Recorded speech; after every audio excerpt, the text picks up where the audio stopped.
നമസ്കാരം. അധികാരമേറ്റതു മുതൽ US president Donald Trump കലിപ്പിലാണ്. അധികാരമേറ്റ ശേഷം സകല രാജ്യങ്ങളോടും വ്യാപാര യുദ്ധം പ്രഖ്യാപിക്കുന്നു. ഇതുവരെ നിലനിന്നു പോന്നിരുന്ന ലോക സമവാക്യങ്ങൾ മൊത്തം മാറ്റിയെഴുതുന്നു. ശേഷം ശത്രുരാജ്യമായ റഷ്യയോട് അടുക്കുന്നു. ഇന്ത്യയെ കൈയകലത്തു നിർത്താൻ പാടുപെടുന്നു. ചൈനയ്ക്കും കാനഡയ്ക്കും മേൽ നികുതിക്കുമേൽ നികുതി ചുമത്തി വീർപ്പ് മുട്ടിക്കാൻ ശ്രമം തുടരുന്നു. ഇത്രയൊക്കെ സംഭവിക്കുമ്പോൾ സാധാരണഗതിയിൽ ലോകവിപണിയിൽ ക്രൂഡ് ഓയിൽ വില കുതിക്കേണ്ടതാണ് അല്ലേ? എന്നാൽ ഇത്തവണ അങ്ങനെയൊന്നും സംഭവിച്ചില്ലെന്ന് മാത്രമല്ല, താഴേക്കാണ് എണ്ണവിലയുടെ പോക്ക്. എല്ലാത്തിനും കാരണം ഒന്നു മാത്രം: ആഗോളതലത്തിൽ വളർച്ച പോരാ. മാന്ദ്യ സമാനമായ രീതിയിലാണ് കാര്യങ്ങളുടെ പോക്ക്. ചൈനീസ് സമ്പദ് വ്യവസ്ഥ തിരിച്ചുവരവിന്റെ സൂചനകൾ നൽകുമ്പോഴും അവിടെ നിന്നുള്ള എണ്ണ ഉപഭോഗത്തിൽ വർധനവ് വന്നിട്ടില്ല. ചൈനീസ് നിരത്തുകളിൽ വൈദ്യുത വാഹനങ്ങൾ കൂടിയതിന്റെ ഫലമാകാം ഈ പ്രവണതയെന്ന നിഗമനങ്ങളും വരുന്നുണ്ട്. അങ്ങനെയെങ്കിൽ എണ്ണ ഡിമാൻഡ് ഭാവിയിലും ഇതേ തലത്തിൽ തന്നെ നിൽക്കാനും ഇടയുണ്ട്. എന്നാൽ ഒപെക് പ്ലസ് രാജ്യങ്ങൾ കഴിഞ്ഞ കുറെ നാളുകളായി എണ്ണ ഉൽപാദനം നിജപ്പെടുത്തിയിരിക്കുകയാണ്. ഡിമാൻഡ് ഉയരാത്തതാണ് ഇതിനു പിന്നിലുള്ള പ്രധാന കാരണം.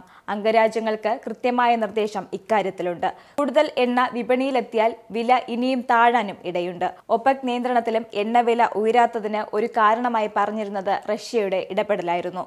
അതേസമയം ഉക്രൈന് യുദ്ധത്തോടെ റഷ്യൻ എണ്ണയ്ക്ക് യൂറോപ്പിൽ വിലക്ക് വന്നിരുന്നു. എങ്കിലും ഇന്ത്യയും ചൈനയും അടക്കമുള്ള രാജ്യങ്ങളിലേക്ക് യാതൊരു നിയന്ത്രണവുമില്ലാതെ അവർ എണ്ണ കയറ്റി അയച്ചു. റഷ്യയ്ക്കുമേലുള്ള ഉപരോധം പൂർണ്ണ അർത്ഥത്തിൽ സംഭവിച്ചിരുന്നെങ്കിൽ എണ്ണവില $100 മുകളിലായേനെ. അതുണ്ടായില്ലെന്ന് മാത്രമല്ല, വിപണിയിൽ എണ്ണ ലഭ്യത കൂടുകയും ചെയ്തു. അതുപോലെ റഷ്യൻ എണ്ണ കൊണ്ടുപോകുന്ന കപ്പലുകൾക്ക് US ഉപരോധം കടുപ്പിച്ചെങ്കിലും ഇത് എത്രത്തോളം നടപ്പിലാകുമെന്ന് കണ്ടു തന്നെ അറിയാം. റഷ്യൻ പ്രസിഡന്റ് വ്ളാഡിമിർ പുടിന്റെ ഏറ്റവും വലിയ സുഹൃത്താണ് ഡൊണാൾഡ് ട്രംപ് എന്നത് തന്നെയാണ് ഇതിന് കാരണം. ഒരു വശത്ത് ഉപരോധവും മറുവശത്ത് റഷ്യൻ കൈകൊടുക്കലുമാണ് ട്രംപ് ഇപ്പോൾ ചെയ്യുന്നത്. അതേസമയം ഇറാഖിലെ സ്വയം ഭരണാധികാര മേഖലയായ കുർദിസ്ഥാനിൽ നിന്നുള്ള ക്രൂഡ് വരും ദിവസങ്ങളിൽ വിപണിയിലേക്ക് എത്തിക്കുമെന്ന് ഇറാഖ് സർക്കാർ പ്രഖ്യാപിച്ചിട്ടുണ്ട്. ഇറാഖ് തുർക്കി പൈപ്പ് ലൈൻ വഴിയാകും എണ്ണ വിതരണം. പ്രതിദിനം 1,85,000 ബാരൽ എണ്ണ ഇത്തരത്തിൽ വിപണിയിലെത്തിക്കുമെന്നാണ് ഇറാഖ് പറയുന്നത്. ഈ എണ്ണ കൂടി വരുന്നതോടെ അന്താരാഷ്ട്ര എണ്ണവില ഇനിയും താഴെ പോകുമെന്നാണ് വിലയിരുത്തൽ. ഇറാഖിന്റെ നീക്കത്തെ ഒപെക് പ്ലസും ഗൗരവമായി വീക്ഷിക്കുന്നുണ്ട്. ഇറാഖിന് ഒരു ദിവസം വിതരണം ചെയ്യാവുന്ന എണ്ണയ്ക്ക് പരിധിയുണ്ട്.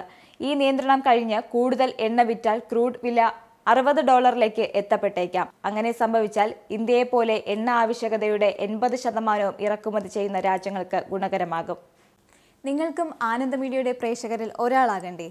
യൂറോപ്പിലും US-ലും ആഫ്രിക്കയിലുമടക്കം പ്രവാസികൾ ഉള്ളയിടങ്ങളിലൊക്കെ ജനപ്രിയ ചാനലുമായി ആനന്ദ് മീഡിയ ഒപ്പമുണ്ട്. ഏഷ്യാനെറ്റ് ഫ്ലവേഴ്സ് അടക്കം നിങ്ങളുടെ വിരൽത്തുമ്പിലെത്തും. ആദ്യം റോക്കു ബോക്സ് സ്വന്തമാക്കുക. അതിൽ നിന്നും ആനന്ദ് മീഡിയ ആപ്ലിക്കേഷൻ ഡൗൺലോഡ് ചെയ്യുക, ഇൻസ്റ്റാൾ ചെയ്യുക. എന്നിട്ട് 02085866511 എന്ന നമ്പറിൽ ഞങ്ങളുടെ കസ്റ്റമർ കെയറിൽ ബന്ധപ്പെടുക. അല്ലെങ്കിൽ +91 735 660 3747 എന്ന നമ്പറിൽ വാട്സപ്പ് ചെയ്യുക. ആനന്ദ് മീഡിയയുടെ സേവനങ്ങൾ സ്വന്തമാക്കുക.